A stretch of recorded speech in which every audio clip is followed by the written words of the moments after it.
کیا یہ روایت براہ راست نبی کریم صلی اللہ علیہ وآلہ وسلم سے ہے؟ نہیں۔ تو کیا یہ ابو جہل سے لی گئی یا عبداللہ بن ابی امیہ سے، جو خود اس وقت مسلمان نہیں تھے؟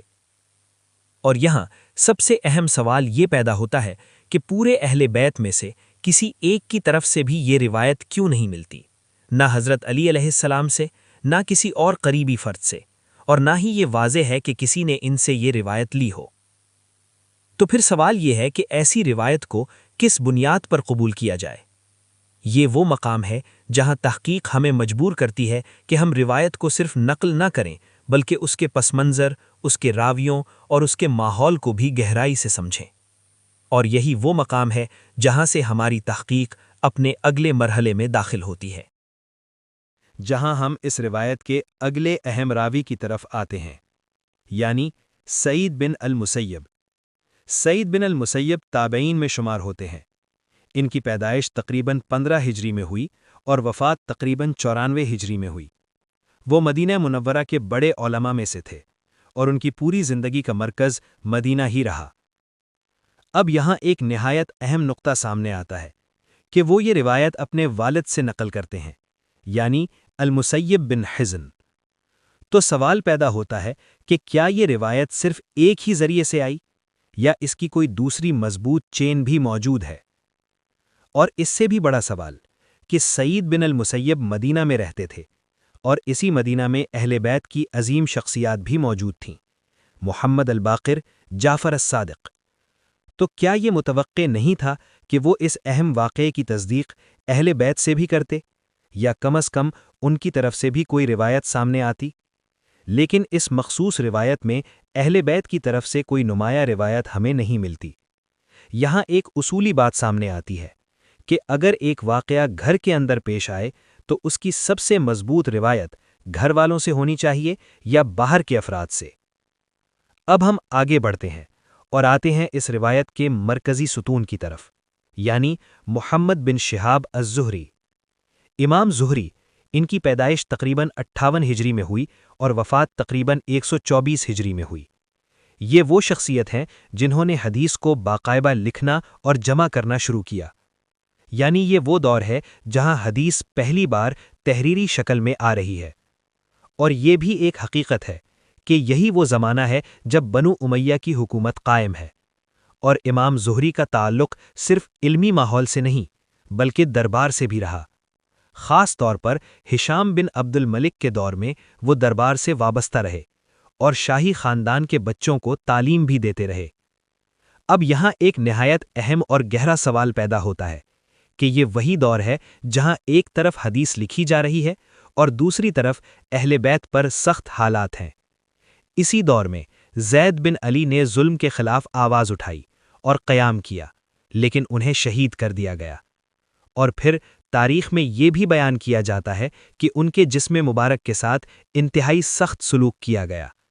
انہیں شہید کرنے کے بعد ان کے جسد مبارک کو شہر میں نمایاں مقام پر لٹکایا گیا اور کافی عرصہ تک اسی حالت میں رکھا گیا، اور پھر بعد میں ان کے جسد مبارک کو اتار کر اسے جلا دیا گیا۔ اب یہاں سوال اور بھی گہرا ہو جاتا ہے کہ یہ وہی دور ہے جہاں اہل بیت کے ساتھ ایسا سلوک ہو رہا ہے، اور اسی دور میں حدیث کو باقاعدہ لکھنے اور جمع کرنے کا عمل بھی جاری ہے، اور یہ کام ایسے ماحول میں ہو رہا ہے جو درباری بھی ہے، اور یہی وہ دربار ہے جس کا تعلق مروان ابن الحکم اور الحکم ابن ابی العاص کے خاندان سے ہے۔ یہ وہی خاندان ہے جن کے بارے میں تاریخی روایات میں آتا ہے کہ انہیں نبی کریم صلی اللہ علیہ وآلہ وسلم کے زمانے میں مدینہ سے نکالا گیا، اور بعد میں حضرت عثمان رضی اللہ تعالی عنہ کے دور میں وہ دوبارہ مدینہ میں واپس آئے۔ اب یہاں سوال بالکل سیدھا ہو جاتا ہے کہ جو روایت ایسے درباری ماحول میں لکھی جائے جہاں اہل بیت پر ظلم ہو رہا ہو اور جہاں سیاسی اثرات موجود ہوں، اس روایت کو کس معیار پر پرکھا جائے گا؟ اور پھر ایک اور سوال جو پوری تحقیق کے اندر بار بار سامنے آتا ہے کہ جب اہل بیت خود موجود تھے اور علم کا مرکز بھی تھے تو اس اہم واقعے کی روایت ان کی طرف سے کیوں نہیں آئی؟ اور پھر یہی وہ مقام ہے جہاں ایک اور بڑی بات سامنے آتی ہے۔ وہ لوگ جن کے طریقوں کو اللہ تعالیٰ نے مکمل طور پر رد نہیں کیا، جن کے اندر توحید کی بنیادیں موجود تھیں، اور وہ ہستی جن کے گھر میں نبی کریم صلی اللہ علیہ وآلہ وسلم نے زندگی گزاری، جنہوں نے ہر مشکل وقت میں ساتھ دیا۔ ہم صرف ایک روایت جس کے پورے ثبوت بھی نہیں کی بنیاد پر اتنا بڑا الزام لگا دیں؟ کیا یہ ممکن ہے کہ جس گھر سے نبی کریم صلی اللہ علیہ وآلہ وسلم کھاتے رہے وہ گھر ایمان سے خالی ہو؟ کیا اللہ کریم اپنے نبی کو نعوذ باللہ ایک کافر کے گھر کھانا کھلاتے رہے؟ کیا یہ ممکن ہے کہ جو شخص پوری زندگی نبی کریم صلی اللہ علیہ وآلہ وسلم کا محافظ رہا وہ ایمان سے محروم رہے؟ سجادہ نشین مرکزی درگاہ آستانہ عالیہ نقشبندیہ مجددیہ نوریہ چورا شریف پروفیسر حضرت پیر سید محمد منظور آصف طاہر بادشاہ جی رحمت اللہ علیہ نے ایک بہت گہری بات ارشاد فرمائی، جس نے ساری دنیا چھوڑ دی ایک اللہ کے رسول کے لیے، کیا تم اس کو کافر کہتے ہو؟ یہ وہ سوالات ہیں جو اس تحقیق کو صرف ایک روایت سے اٹھا کر ایک بڑی تاریخی اور فکری بحث میں تبدیل کر دیتے ہیں، اور یہی وہ مقام ہے جہاں سے تحقیق اپنے آخری مرحلے کی طرف بڑھتی ہے۔ کہ تمام پہلوؤں پر تفصیل سے بحث کر چکے ہیں، راویوں کو دیکھا، سند کو دیکھا، زمانہ دیکھا اور حالات کو بھی سمجھا۔ اب اس آخری حصے میں ہم دوبارہ اسی سوال کی طرف آتے ہیں، لیکن اس بار ایک تحقیقی زاویے سے۔ ہم نے دیکھا کہ یہ روایت ایک مخصوص چین کے ذریعے نقل ہوئی، لیکن اب اصل سوال یہ ہے کہ کیا امام زہری نے اس روایت کو اہل بیت سے بھی لیا؟ کیا انہوں نے مدینہ میں موجود امام محمد باقر علیہ السلام، امام جعفر صادق علیہ السلام سے اس واقعے کے بارے میں کوئی روایت لی، یا ان کی طرف سے ہمیں اس واقعے کے بارے میں کوئی روایت ملتی ہے؟ اور سوال یہاں ختم نہیں ہوتا، کیا امام زہری نے اس روایت کو بزرگ صحابہ سے بھی لیا؟ کیا اس واقعے کے بارے میں بزرگ صحابہ کی طرف سے کوئی روایت ہمیں ملتی ہے؟ کیا ان میں سے کسی نے اس واقعے کے بارے میں کوئی روایت بیان کی؟ اور پھر فتح مکہ سے پہلے اسلام قبول کرنے والے وہ صحابہ جو ابتدائی دور کے آئینی شاہد تھے، کیا ان کی طرف سے بھی اس واقعے کے بارے میں کوئی روایت ملتی ہے؟ اب سوال صرف روایت کا نہیں رہا، یہ سوال بن گیا ہے روایت کے دائرہ کار کا۔ کیا ایک روایت صرف ایک ہی راستے سے آئے اور باقی ممکنہ راستوں سے اس کی تائید نہ ملے تو اس کی تحقیق کیسے کی جائے؟ اور پھر ہم واپس آتے ہیں اسی سوال کی طرف، کیا ایک ایسی ہستی جس نے ساری دنیا چھوڑ دی ایک اللہ کے رسول کے لیے، کیا انہیں کافر کہا جا سکتا ہے؟ اور اگر کوئی انہیں کافر کہتا ہے تو کیا وہ قیامت کے دن اس بات کا جواب دہ نہیں ہوگا؟ کیا کسی مسلمان کو کافر کہنے کا گناہ کسی کے سر نہیں جائے گا؟ اور پھر آج کے دور کی طرف دیکھیں، وہ لوگ جو اس مسئلے میں خاموش ہیں، نہ تحقیق کرتے ہیں، نہ غور کرتے ہیں، نہ موقف واضح کرتے ہیں، کیا وہ اس ذمہ داری سے بری ہو جائیں گے؟ یا پھر علم ہونے کے باوجود خاموشی خود ایک سوال بن جائے گی؟ یہ ہم نہیں کہتے، یہ سوال خود پیدا ہوتا ہے، اور ہم یہ فیصلہ آپ پر چھوڑتے ہیں۔ سوچیں، تحقیق کریں اور پھر خود فیصلہ کریں۔ حضرت ابو طالب علیہ السلام کے ایمان کے مسئلے پر جہاں صدیوں سے علمی بحث جاری ہے، وہیں یہ بھی حقیقت ہے کہ اس موضوع میں پیش کی جانے والی روایات اور ان کے راوی خود تحقیق کا تقاضا کرتے ہیں۔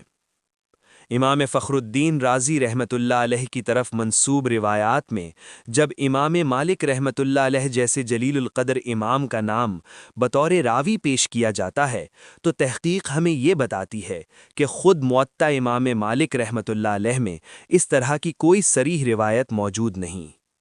یہ نقطہ اس بات کی طرف اشارہ کرتا ہے کہ ہر نسبت کو پرکھنا، ہر روایت کو اس کے اصل ماخذ سے جانچنا کتنا ضروری ہے۔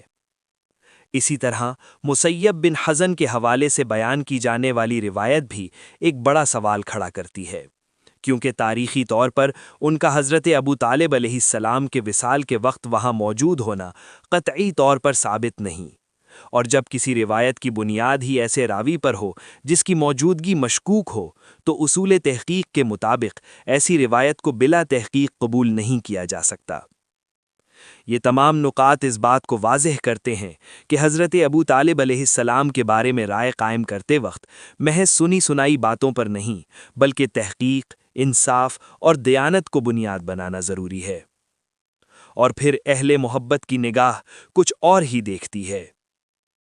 سجادہ نشین آستانہ عالیہ نوریہ چورا شریف پروفیسر حضرت پیر سید محمد منظور آصف طاہر بادشاہ جی رحمت اللہ علیہ کے فرمان کو ہمیشہ کے لیے یاد رکھ لینا چاہیے کہ جس ہستی نے ساری دنیا چھوڑ دی ایک اللہ کے رسول کے لیے، اس کو تم کیسے کافر کہہ سکتے ہو؟ اسی طرح سجادہ نشین آستانہ عالیہ نوریہ چورا شریف پیر سید علی طاہر بادشاہ جی الگیلانی فرماتے ہیں، ہم نے تو نبی کریم صلی اللہ علیہ وآلہ وسلم سے عشق کرنا ہی حضرت ابو طالب علیہ السلام سے سیکھا، مولا علی پاک علیہ السلام سے سیکھا، اس لیے ان کے بارے میں دل میں کوئی غلط خیال آ جانا بہت بڑی گستاخی ہے۔ یہ اقوال صرف الفاظ نہیں بلکہ محبت، وفاداری اور عقیدت کی ایک جھلک ہیں، ایک ایسا زاویہ نظر جو تحقیق کے ساتھ ساتھ دل کی گہرائیوں کو بھی مخاطب کرتا ہے۔ حضرت ابو طالب علیہ السلام، ایک نام، ایک کردار، ایک قربانی اور ایک ایسا باب جسے سمجھنے کے لیے صرف علم ہی نہیں بلکہ ادب اور محبت بھی ضروری ہے۔ ہم کے ایمان کے مسئلے پر اسلامی تاریخ میں مختلف آراء پائی جاتی ہیں، لیکن جب ہم اہل علم اور محدثین کی کتب کا مطالعہ کرتے ہیں تو ایک اہم علمی پہلو سامنے آتا ہے کہ متعدد جلیل القدر علماء نے حضرت ابو طالب علیہ السلام کے ایمان کے حق میں اپنے دلائل اور آراء پیش کی ہیں۔